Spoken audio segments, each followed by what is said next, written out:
asxaabay soo dhawaada maantana waxaa idin hayaa sheeko kaloo aad u wanaagsan sheekadaasoo ku saabsan geed aad u faa'iido badan laakiin bulshadeena Soomaaliyeed aysan ku baraarugsanayn geedkan idiin muuqda magaciisa waxaa la yiraahdaa cassava adduunyada markii la joogo aad looga beertaa waana geed aad u manfacaad badan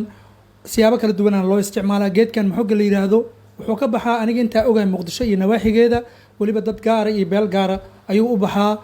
waana geed aad u faa'iido badan sida ay tahay geedka beesha aan ku sheegay waa lagu caayaa Soomaaliyeedna dabeecad waxaan leenahay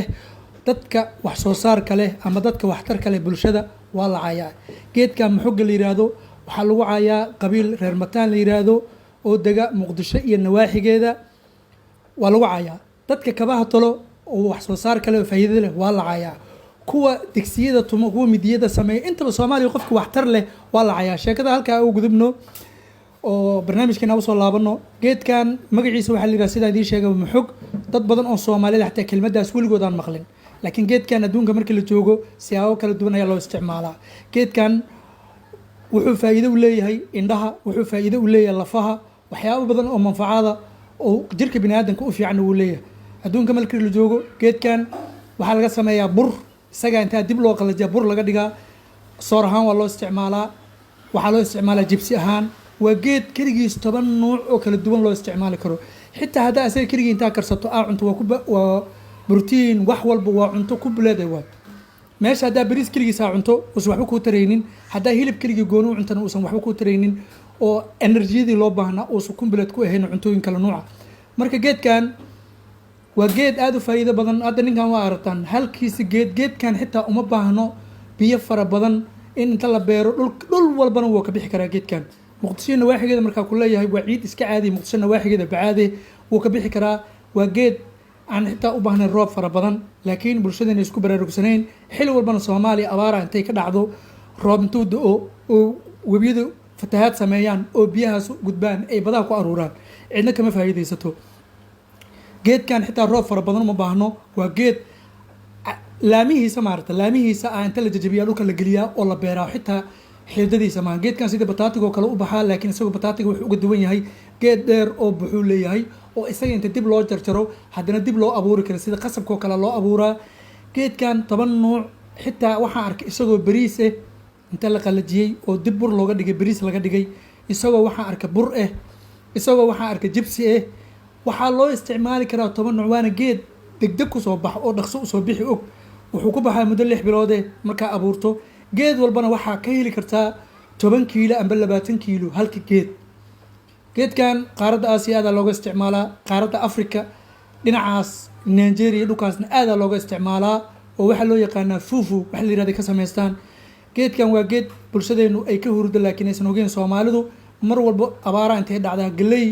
dhacday UN ku keenaa amba UNDP amba WFP oo keenta Soomaalida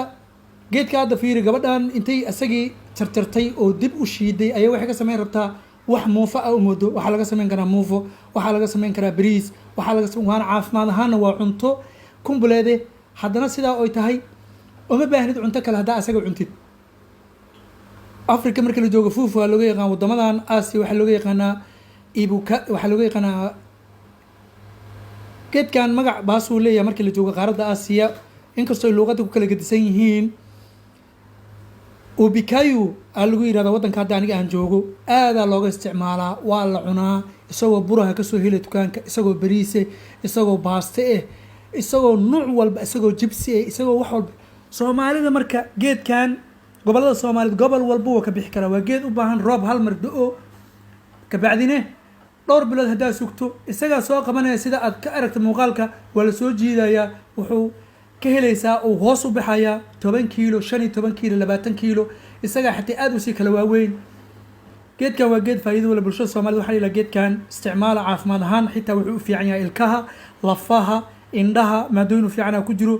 waxa kale oo ku jiro isheeg protein waxa ku jira energy fiican oo maanta dhan aad baahi dareemin hada hal mar cunto xitaa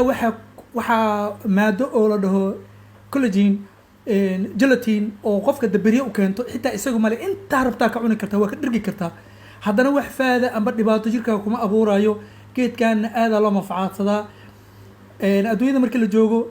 siyaabo kala duwan loo isticmaalaa geedkan Soomaalidu kuma baraarugsano Soomaaliya wuu ka baxaa oo dad gaara ayaa beerto gobolada kale kama baxo sida anigu aan ogahay gobolada Soomaaliya inta aan tagay gaalkacyo to Doobley aan tagay laakiin Muqdisho ilaa nawaaxigeeda aa laga beertaa